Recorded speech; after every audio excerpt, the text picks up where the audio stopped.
Tapos, yung after yung line, sumunod kayo na ay shape.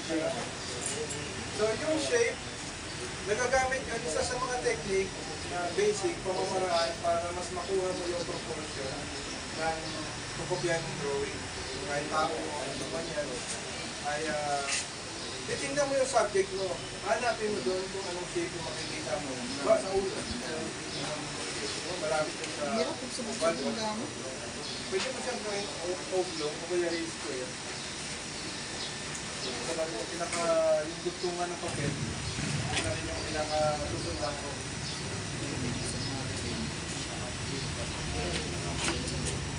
Ano yung sinabuan mo siya?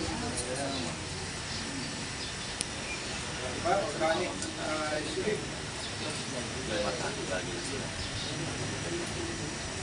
Tapos yung katawan niya, saan siya malapit ng shape? Parang rectangle yan.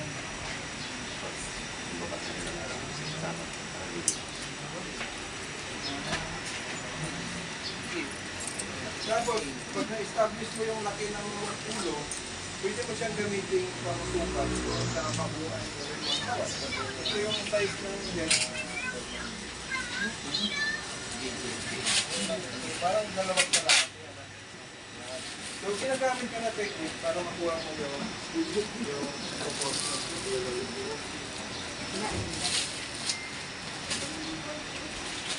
Size na head, ano?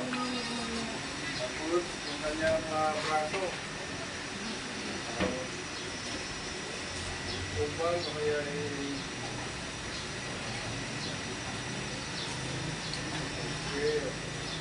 so, lahat ng shape, makikita mo dyan. Tapos, pagdudugtong-dugtong mo na lang.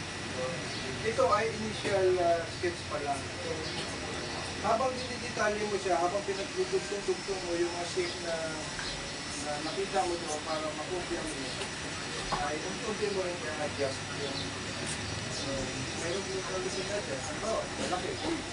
Masyadong malaki na ako sa ulo. Hindi mo habang dinidetalye mo, i-adjust mo rin yung pamamagot.